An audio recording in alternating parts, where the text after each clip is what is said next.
आज मैं आपके लिए क्लास 8 का समीकरण का एक सवाल लेकर आई हूँ। 8 क्लास के बच्चों के लिए ये चैप्टर नंबर 2 है मैथ्स का, जिसमें समीकरण को सॉल्व करना मैं बताऊँगी। तो लेट्स स्टार्ट करते हैं। तो समीकरण हमारे पास कैसे बनता है? तो जो हमारे पास समीकरण होता है, तो समीकरण में हमारे पास दो चीज़ें होती हैं। एक होती है हमारे पास में चर और दूसरी होती है अचर। ठीक है, तो जो समीकरण होता है फर्स्ट चर और दूसरा हमारे पास होता है अचर।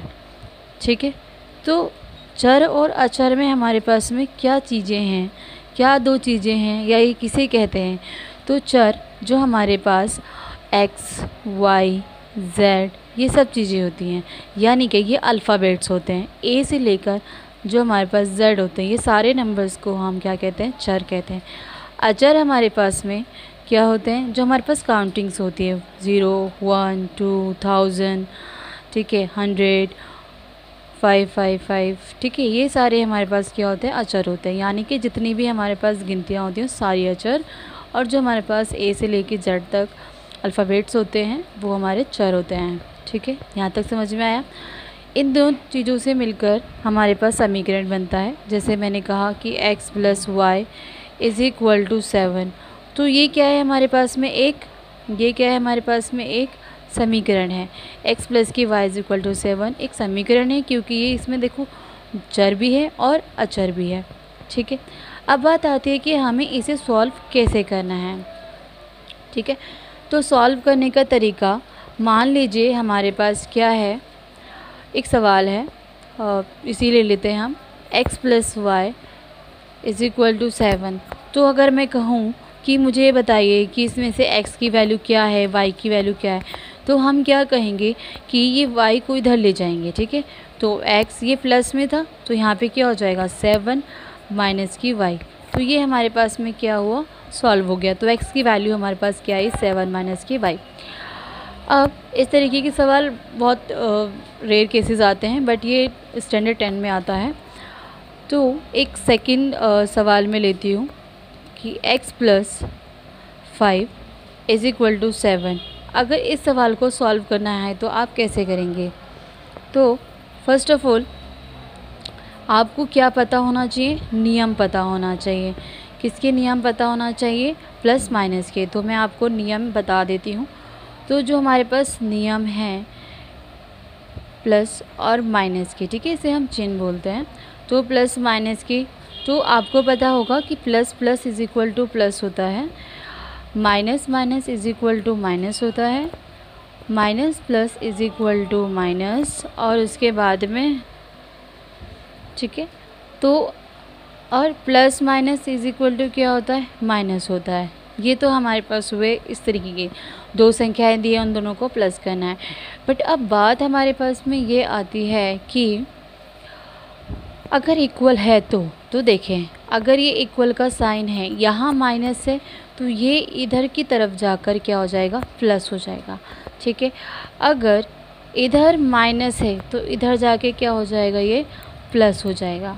ठीक है, अगर यहाँ पर प्लस है तो इक्वल के इधर जाके क्या हो जाएगा? माइनस हो जाएगा।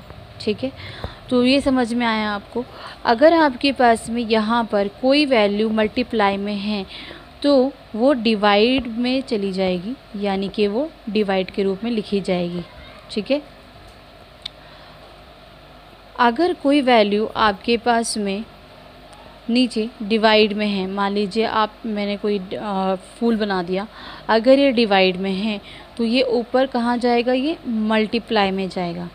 ठीक है, चाहे ये वैल्यू प्लस में हो या माइनस में हो, ये सीधा अगर हमें इक्वल के ऊपर लेके जानी है साइड में, तो ये क्या होगी? हमारे पास मल्टीप्लाई में जाएगी। ठीक है, तो ये सारे नियम आपको याद रखें, ज़रूरी हैं समीकरण में। अगर आप इनको याद नहीं कर पाएंगे या आप इनको नहीं समझ पाएंगे, याद करने की ज़रूरत नहीं है। जब आप 1, 2, 3, 4 समीकरण को सॉल्व कर लेंगे, इसको देखें, तो आपको ऑटोमेटिकली साइन का अंदाज़ा हो जाएगा कि कौन सा साइन इक्वल के इधर जाके प्लस होता है या माइनस होता है, ठीक है। तो आपको याद करने की ज़रूरत नहीं है, और मैं याद करने पर ज़ोर भी नहीं देती, क्योंकि मैथ्स एक ऐसी चीज़ है जिसको आप बार बार प्रैक्टिस करेंगे तो खुद ब खुद आपको लर्न हो जाएगी और समझ में आ जाएगी, ठीक है। तो आइए सवाल को सॉल्व करते हैं।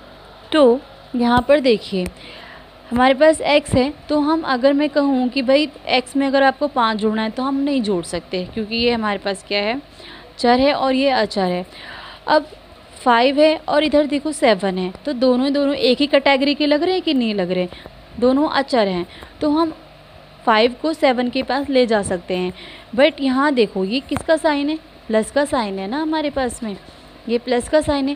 तो अगर मैं इक्वल की इधर लेके जाती हूँ तो क्या हो जाएगा, माइनस हो जाएगा। तो इसका मतलब हम कैसे सॉल्व कर सकते हैं यहाँ पे कि x इज इक्वल क्या ले सकते हैं यहाँ पे 7 माइनस 5, ठीक है, लिख दिया। अब हमारे पास में कौन सी वैल्यू आ गई, कितनी आई, 7 में से अगर आप 5 को घटाएंगे तो कितनी आई, 2। तो यानी कि x का मान हमारे पास में कितना हुआ, 2 हुआ, ठीक है। ये आपको समझना पड़ेगा कि x का जो मान है वो क्या है, हमारे पास में 2 है। इक्वल का निशान यही दिखाता है कि x का मान हमारे पास में 2 है, यानी x की वैल्यू हमारे पास में 2 है। तो आई होप कि आपको ये समझ में आया होगा सवाल, ठीक है।